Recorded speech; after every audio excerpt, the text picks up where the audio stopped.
Good morning. This is the House Appropriations Committee, Wednesday, April 1st, 2026, 11 a.m. And we are continuing our education series. And now we're going to have Amy Pope from Joint Fiscal Office talking to us about the position pool and how all that works. Because we had a lot of questions during the budget and it's still mysterious. So yeah, we're glad you're here. Thanks, Amy. Yeah, Amy Pope, the Joint Fiscal Office.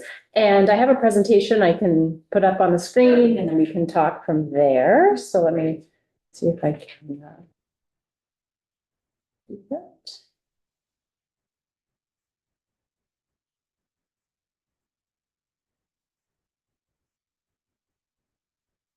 Let's see. There we go. I thought that for the position pool, that's what you asked me to talk about today. And I think to talk about the position pool, we also need to talk about the position cap. So those are the two items, and obviously you can go in other places as we talk about positions. And I'm putting this up here. We put this up in all of our presentations, but also I wanted to just mention that previously from working with the Joint Fiscal Office, I worked with the Administration and Human Resources, where I was the position management sort of deputy director. So I have some experience, but I want to be careful as we talk about things that I'm not sort of speaking on behalf of the administration. I may know how they did it 3 years ago and it could have changed. So I just want to, I may, just sort of pause and say, that's a great question for the administration. So I just wanted to kind of clear that up. And then for what I'll talk about is the position cap, the statutory authority, what the position, like how the process of the position suite, and then what requesting a pool position looks like from the administration side.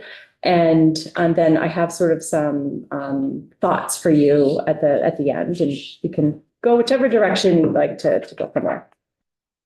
Okay, so to start with the position cap, the annual language is in your appropriations bill every year. It's an A107.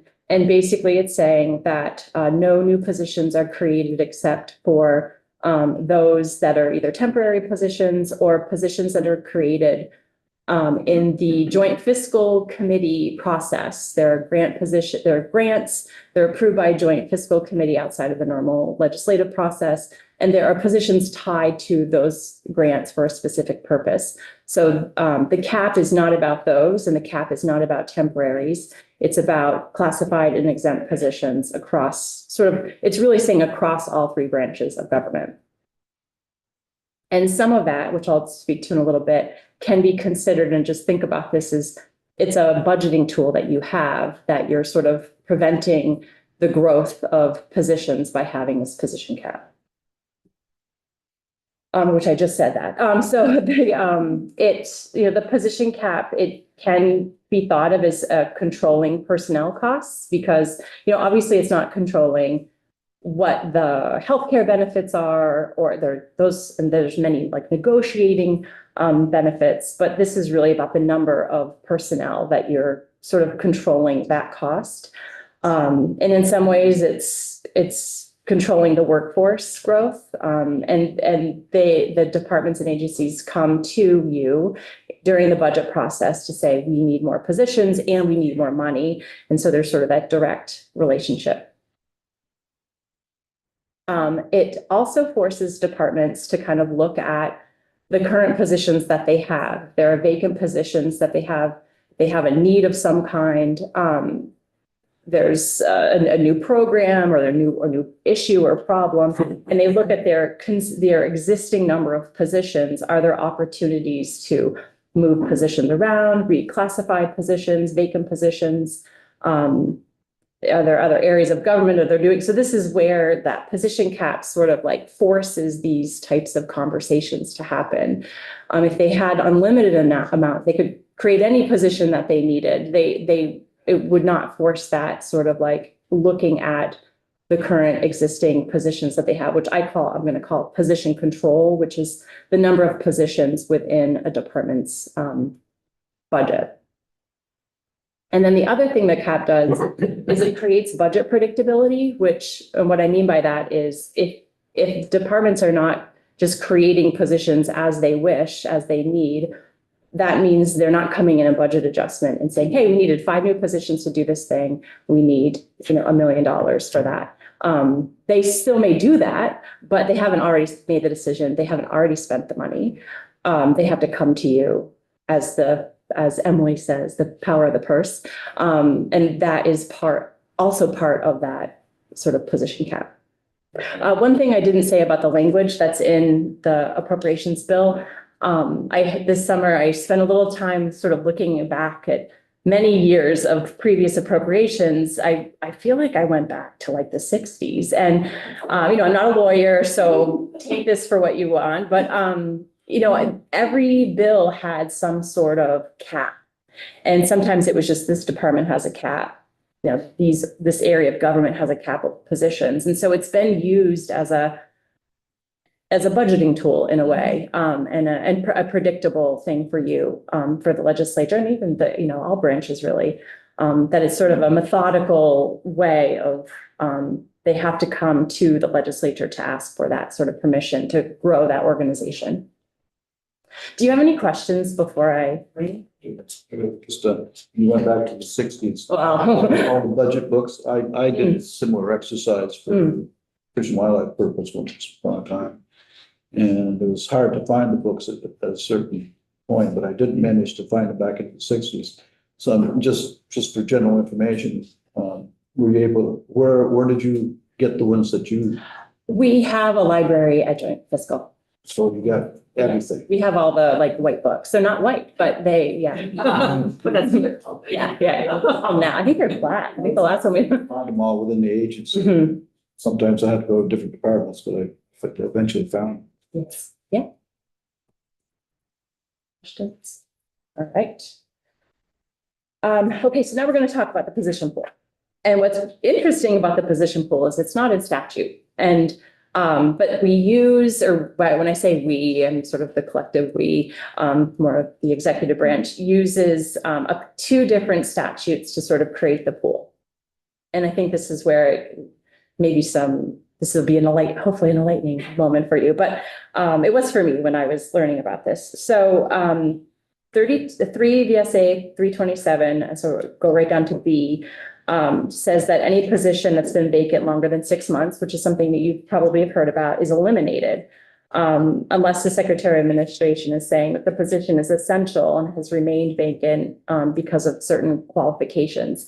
And so I'm sort of going in a little bit into, my previous job, the way that it was sort of approached is, positions, when we talk about specific qualifications, it was really like positions that are around like supporting the 24/7 facilities. So correctional facilities, troopers, those types of positions. I think family service workers might have been also part of that.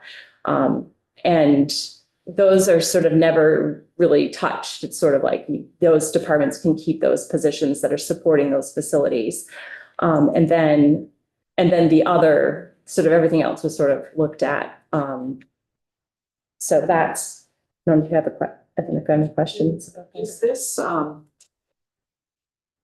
happen often that it gets Right. back? Yeah, so I can get into that. I can talk about it now, or we No, can. you got it Okay. further on. Yes. That's right. No, it is. Okay. It is sort of an awkward, confusing moment for me. So here we go. So the other statute that we can use is 3 VSA 222I.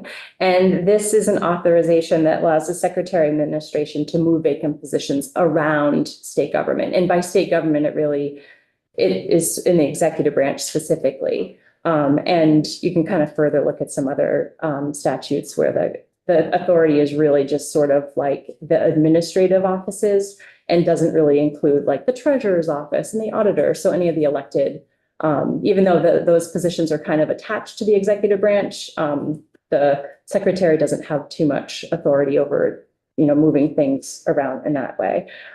So this statute specifically says that, vacant positions can be moved. And so the way the pool is created is we have, we're going to not sweep positions, but we're going to eliminate positions that have been vacant longer than 6 months. And then we can transfer them to other areas of the executive branch. And so the idea is we sweep those positions, we stick them in a pool until they're ready to be sort of dispersed to another area of state government that the secretary believes is the right decision. Then we can go on to a little bit about how the sweep works, which was the question that you asked. So there isn't like a policy that it happens, on this day of every month, but the positions are monitored on a rolling basis by DHR. There's lots of reports that come out of the system on how long a position has been vacant. And then they look at the ones that have been vacant for longer than 6 months. And then some position titles are not swept, which I just mentioned. And then there's this transfer process into the position pool. And there's, from somebody who had to do this work, we looked at, I might think a position should be swept. And then I found out that maybe a person is on leave from the position, they're in another position on a temporary basis. So this position needs to be safe for them to come back to. There's just lots of circumstances that HR, every situation is unique. And so it's difficult to, predict the different things that might happen. So we create a position in statute, but that position, once created, nothing preserves that position. I mean, the statute creates the position, but if 2 years later, if it's been vacant for 6 months, it could be swept. It could be, yeah, it could be swept, and it would probably, depending on how it's authorized, however you decide to authorize that position, it would be swept into the pool. If it had been vacant for more than 6 months. There's a lot of caveats around that. There's not an absolute, but it would potentially be moved to the pool and then, yeah. And I don't want this to sound the wrong way because I don't have any, I don't think there's like anything like this occurring, but like, are there any controls, if we created in statute 10 positions for a certain purpose, would anything prevent the administration from just not filling those and then a year later sweeping them? And so I think that would be a great place to ask the administration more about like their processes, but there's nothing in statute. There's nothing unless you put it there. Yeah. John? Oh, sure. Okay. I was just gonna say, do you know what percentage of positions in the pool, have been there longer than the 6 months? Like what the ratio is? I don't know the answer to that.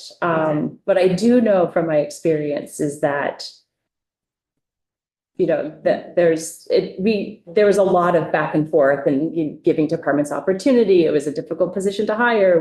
There's a lot of conversation, at least when I was there. So it would be a good question for the administration about how they're managing it right now, but I don't know the actual percentage. Yeah. Yeah, I was going to ask the same question, but just as a follow-up to that, I assume, because we hear it, that, there might be like 10 positions or 6 positions or whatever number here. It just takes time, that hiring process gets started, especially if it's something brand new we've never had here before within an agency. Yeah. I just assume those things just continue on here because we're in that process part of things here. But then we kind of find out perhaps that we just weren't able to hire someone. They come back to us during the start of our budget conversations here. And that may be one of those things that maybe just can't find that person that's going to kind of fit. So things need to change in terms of maybe who's currently working within the agency or department to maybe just kind of switch things around here a little bit, mix it up. In terms of, can we take advantage of who we currently have? Right. Perhaps with some new training or someone coming from another area. So we don't always know all those numbers here for sure here, but that's part of the mix of it. Mike, then Lynn, then Dave. How does a reduction in force play into this? So we heard about transportation employees that were RIFed this year. What happens with those positions? Depending on how the positions were originally created. So if the position was a limited service position that was created by a grant for a specific purpose, through the Joint Fiscal Committee, for example, that position would probably be abolished because it was for a specific purpose.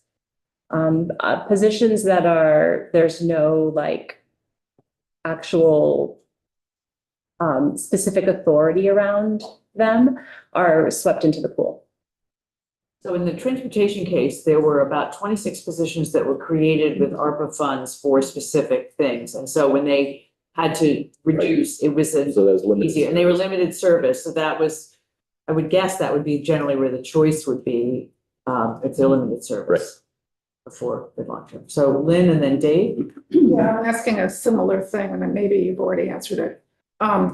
If there was something that like the flood mitigation type thing or some kind of specific purpose that we needed to hire people for something very specific, for any number of reasons.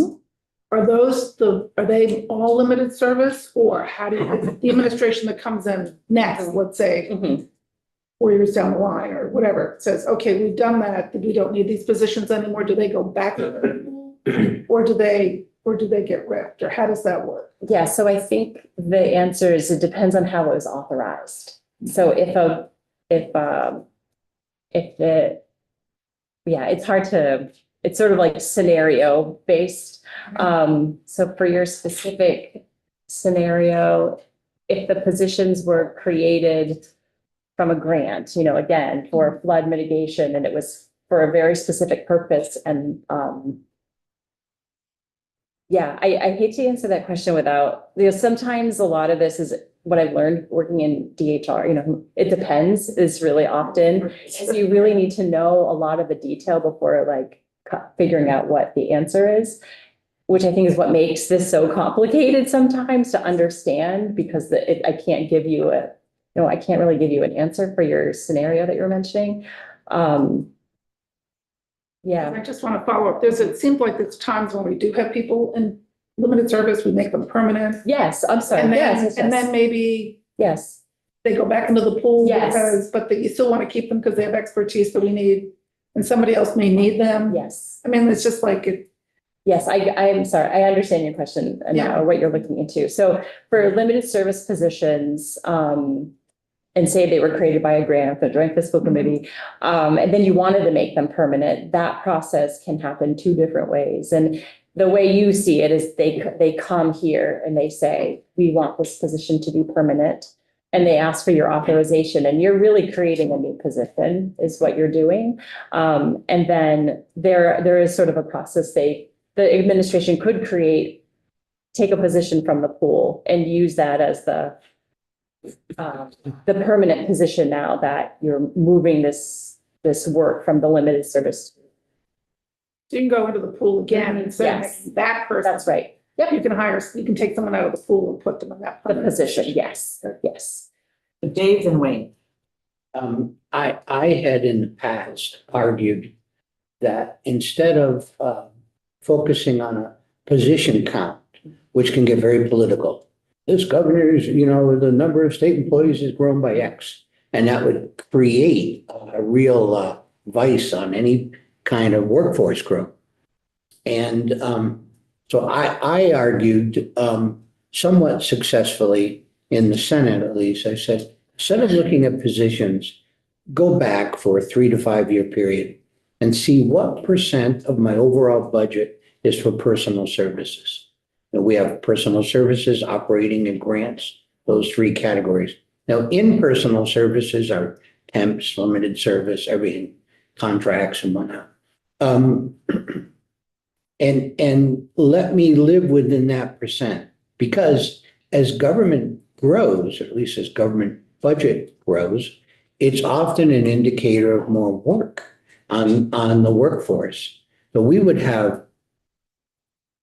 tens, maybe hundreds of temps. And we would have temp agencies you paid a premium. They found the person for you, but you were paying $40 an hour for somebody who's getting 20.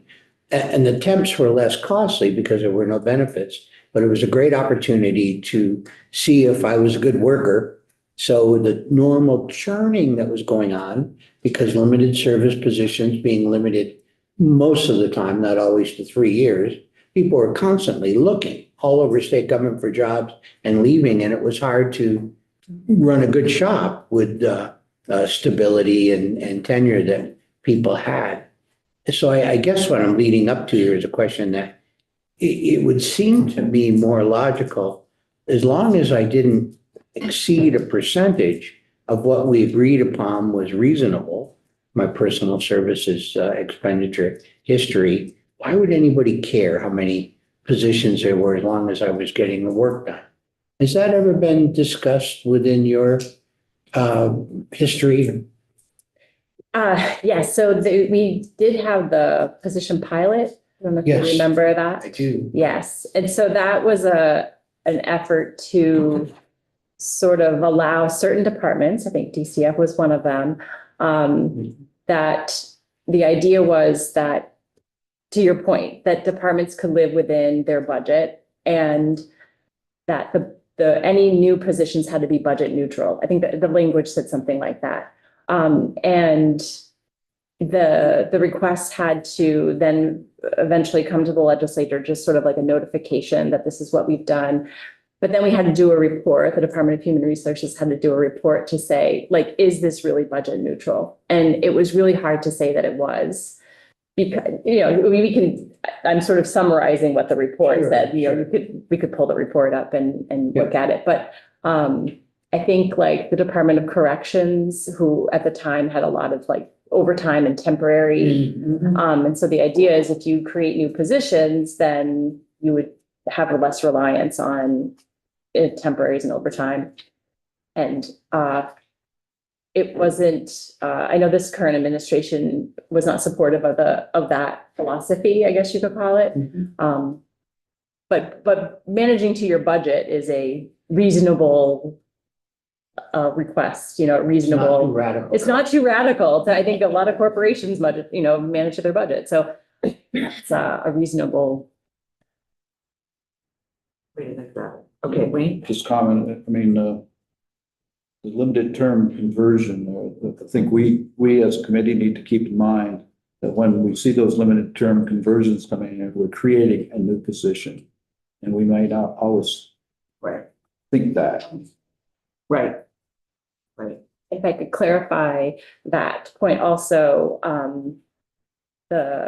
it is a new position, but the limited service position is abolished. So it's, in some ways it's the same number, but it's a now it's a permanent Permanent position. job. Yeah. So when we're looking at that total cap of all the state government, we've just added. That's right.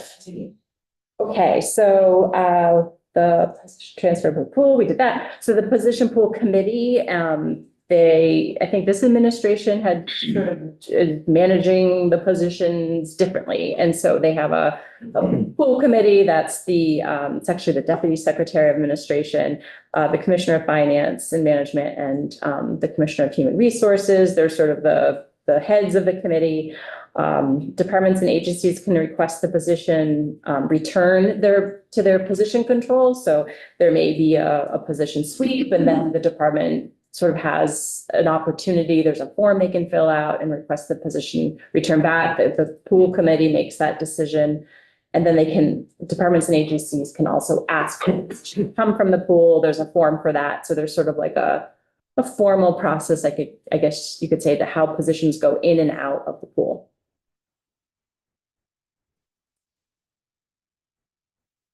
And I'm sort of outlining this a little bit more. We have the position pool committee. The General Assembly doesn't, the legislative staff doesn't ask for positions from the pool. It's strictly a executive branch function. The General Assembly has their own process for creating positions in which they then come to the legislature in January for a position. The same with the judicial branch as well. And other state offices typically also don't typically get positions from the pool. They may have in the past, but typically that's why you're seeing those organizations, the treasurer and the secretary of state coming in and asking for positions specifically from your authority, rather than from the pool. So in a case like that, we had a lot of questions about that when it came up with the treasurers and I think with the Secretary of State's position as well as here.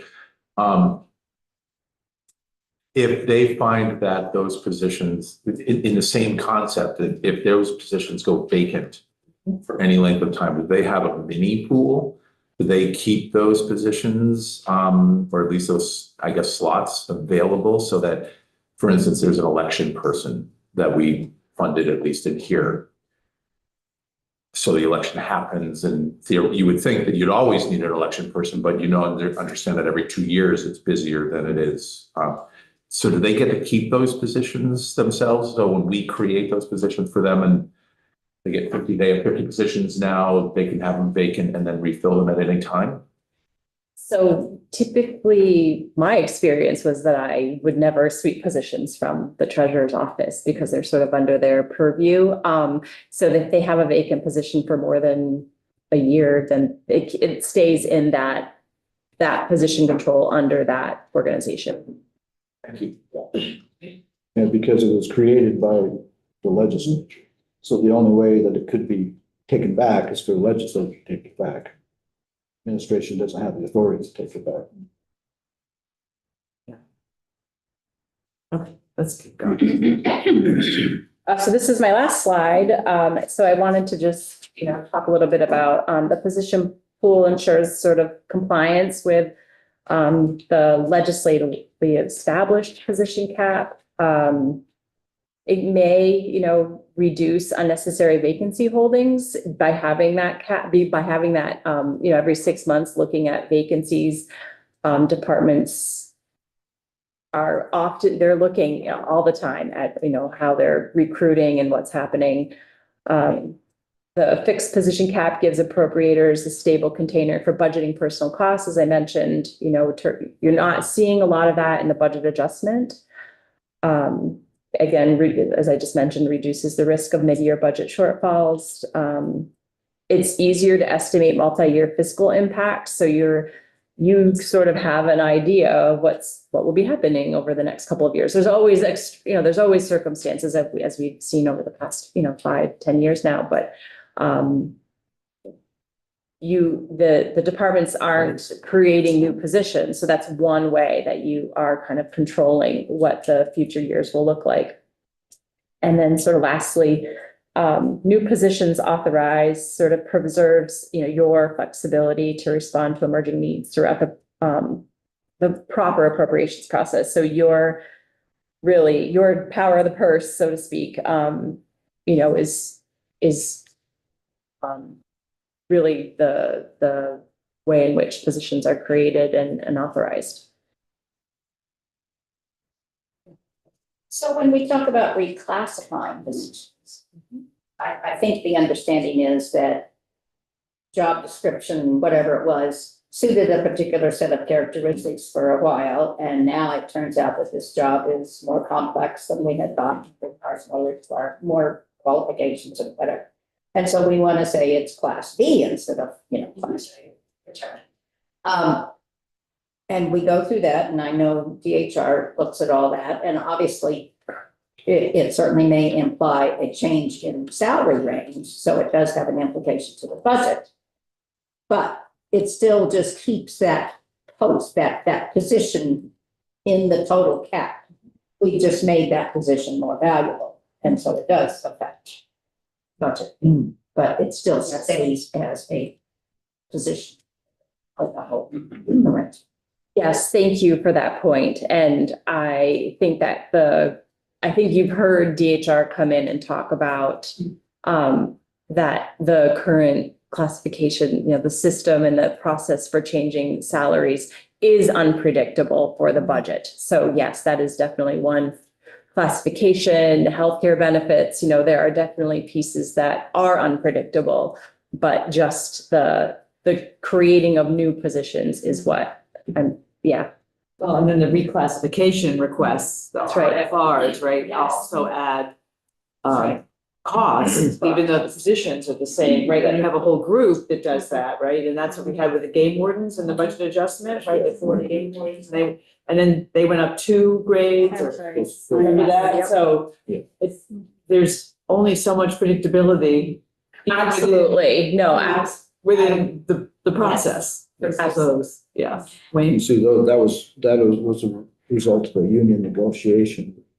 That happened there. But back to your position. So say you've got a vacant position, so a classified position that is now vacant and the task that was being conducted is not a priority anymore. You get that position, it hasn't been swept by the pool, and you want to hire somebody for a new task that you get, but that has to be reclassified. So you have to have new job descriptions, the whole thing, and run that through the process to get that set up as a classified position. Now you can hire into that to get your new task done. So it's not quite a sweep into the pool, but it's kind of permission to change what you've got and, yeah, To change your tasks that you're. right. Which we have to allow for, because Oh, obviously yeah. things happen over time. Things, Right. or a department will want to spend more time and people on a particular task rather than the other task over here. And they're willing to give up something over here. Sometimes the things that Right. are simpler, what we're talking about, we don't have many, we used to have data entry people just sitting there clicking away all day. Well, they're, say a dime a dozen. I mean, it's not very hard to hire those in, but if I'm hiring a PhD that's specialized in Fish what, hatcheries. exactly, fish hatchery, Yeah. either nutrition or health. Right, Health especially. So now all of a sudden you're looking at a much smaller pool of people Right. available to come and get it. You're doing national searches and that sort of thing because we don't have the expertise here. right, and the Everything seems position is more complicated. classified much higher up than, yeah, yeah. Really? And- Yeah, this is probably a simple question, but we have temporary people, we have limited service people, usually there for a very specific period of time for very specific jobs. And then you have the permanent people. Do the temporary and limited service people, do they get benefits? So the limited service positions do have benefits and the temporary positions don't have like healthcare benefits or retirement, those types of things. They get sick leave. There are some, yeah. And sometimes, maybe this is not the case, but sometimes it's cheaper to reclassify someone and move them up to do more work, because that's what they're doing anyway, than it is to hire two people at the lower level. That's they may have increased their credentials, there may be more responsibility, it's more complicated. And it's just better to keep the person in place, but then it's cheaper than hiring two people to do the same work. Yeah. As long as it still is a 40-hour week or whatever hour week right now. That's 80 hours. Right. Exactly. I just wanted to, Go ahead, Dave. do we still use the Willis? Yes. The state government. Anyways, we would sometimes have to hire an economist, skilled person, PhD, and they might end up being a pay grade 24. Pay grades go up to pay grade 32. Uh-huh. And that compensation wasn't enough to get them because the Willis, do you have any control over budget? I mean, I'm a researcher, I'm a PhD, do you have any control over people? Nobody, I'm not supervising anybody. What's your analytical? Very high. Yeah. But it was one of three and it would slot them in because they didn't have those other factors, and there may be new factors by now. And it was very exasperating because it was like, I can offer you, and they'd almost laugh. Embarrassing, yeah. Well, yeah, it pretty much wasn't. So there wasn't any flexibility or room for highly Very specialized hard. individual contributors. I remember when our Yeah. bank went to these things, it was like, are Yes. you a manager or are you an individual contributor and blah, blah, blah, all that So you said, give me somebody to supervise somebody. I know. But there is a provision for asking for a special compensation for someone. They have market factors. That's what I mean, yeah, factor. Yeah, Yes, yep. yes. Tom? And that was in the budget, in the big bill, when it's talking about the positions, it's like, here's these positions. But the executive branch has the right to, or the agency administration has the right to, for exempt people that offer different pricing. But the Willis thing, David, is, we've been hearing about that for the last couple of years. The Willis thing is part of what the Department of Human Resources Right. has been working through for years.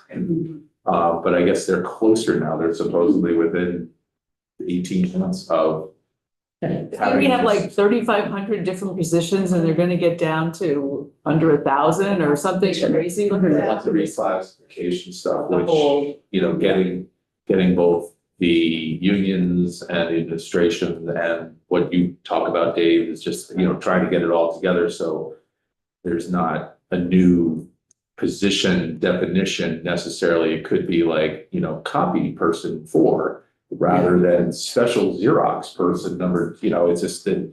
So the Willis stuff has been, but the Willis, how long has that been in? effect? 1981, I think. I think so. Adjusted for any change. Probably printed by Cornwall. I think it's the mimeograph machine we were talking about yesterday.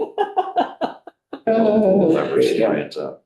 So that's all I have for you. Okay. I have just, if you wanted to go into DHR's website about establishing new positions, so you can see a little bit more information for that link. And have any other position questions, please let me know. I'd be happy to help out. Any more questions for Amy right now?